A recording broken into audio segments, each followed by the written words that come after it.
le moment d'ouvrir notre fenêtre sur l'étranger et nous partons à Dakar ce matin.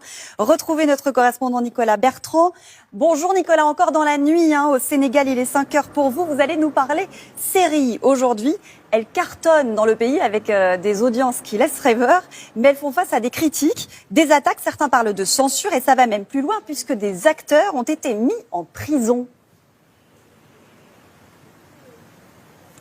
Exactement, bonjour Maya, ce n'est pas la première fois que des séries TV sénégalaises sont dans la tourmente, régulièrement attaquées, contestées ici, notamment par des organisations religieuses, conservatrices, mais cette fois, vous le disiez, c'est allé beaucoup plus loin. 12 personnes ont été interpellées, 6 d'entre elles sont toujours en prison aujourd'hui. Depuis 10 jours, il s'agit des acteurs et des producteurs d'une web série. Alors il est vrai que le scénario de cette web série est plutôt osé, on y parle ouvertement de sexualité, parfois dans des mots crus, mais le débat a été ouvert ici, il fait polémique dans le pays. Il y a deux camps, il y a ceux qui pensent tout d'abord que l'on doit pouvoir parler de tout dans les séries télévisées, tous les thèmes qui touchent la société, et puis ceux qui au contraire pensent qu'il ne faut en aucun cas nuire selon eux, aux valeurs de la société sénégalaise. Regardez, on vous explique tout dans ce reportage signé Fabien Fougère et Papsec.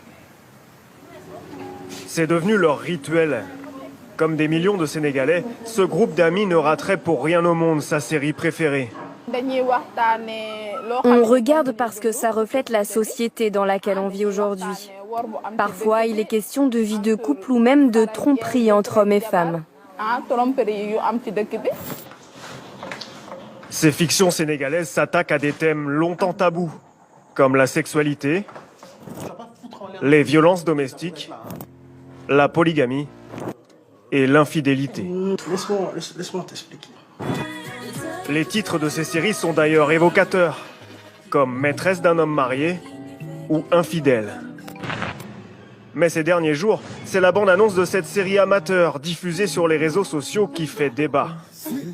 Dialogue vulgaire, scènes dénudées. L'ONG islamique Jamra a porté plainte pour attentat à la pudeur, outrage public et diffusion d'images contraires aux bonnes mœurs. 6 membres de l'équipe du film ont été arrêtés et placés en détention pour certains dans cette prison, dans l'attente de leur procès. L'ONG s'en félicite. Oui, acte sexuel, un propos injurieux à connotation sexuelle. Ces séries qui font de la débauche, de la promotion de l'adultère, de l'apologie de la fornication, de la promotion des LGBT, de la pornographie verbale. On ne doit pas exciter un jeune qui est un célibataire, qui n'est pas marié, de l'exciter à des niveaux extrêmes, au point de le pousser à aller mettre en pratique ce qu'il a vu dans la série.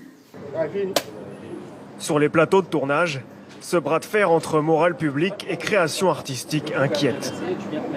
Les organisations à qui on donne en fait ce droit de contrôle et de regard sur une création, jusqu'où en fait leur pouvoir va aller.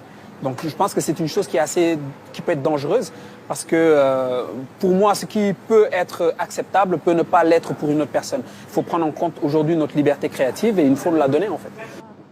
Et dans ce pays encore très conservateur, cette liberté reste un combat. Et la série dans la série continue. Nicolas, l'équipe de Cirque Noir dont on vient de parler va être présentée ce matin à un juge. Que risque-t-elle ?